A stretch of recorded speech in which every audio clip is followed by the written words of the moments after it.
In the Mile End Road, opposite to the London Hospital, there was, and possibly still is, a line of small shops. Among them was a vacant greengrocer's which was to let. The whole of the front of the shop, with the exception of the door, was hidden by a hanging sheet of canvas, on which was the announcement that the Elephant Man was to be seen within, and that the price of admission was twopence. Painted on the canvas in primitive colours was a life-size portrait of the Elephant Man.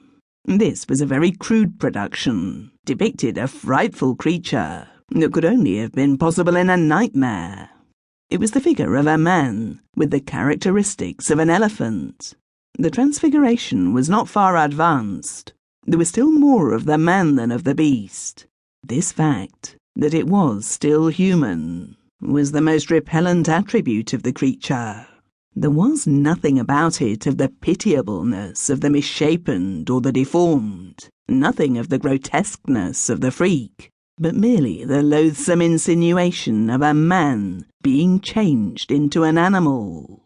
Some palm trees in the background of the picture suggested a jungle, and might have led the imaginative to assume that it was in this wild that the perverted object had roamed. When I first became aware of this phenomenon, the exhibition was closed, but a well-informed boy sought the proprietor in a public house, and I was granted a private view on payment of a shilling. The shop was empty and grey with dust.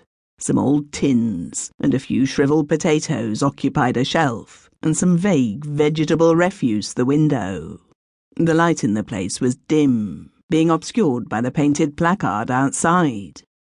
The far end of the shop, where I expect the late proprietor sat at a desk, was cut off by a curtain, or rather by a red tablecloth, suspended from a cord by a few rings. The room was cold and dank, for it was the month of November. The year, I might say, was 1884. The showman pulled back the curtain and revealed a bent figure crouching on a stool and covered by a brown blanket. In front of it on a tripod was a large brick heated by a Bunsen burner. Over this the creature was huddled to warm itself. It never moved when the curtain was drawn back,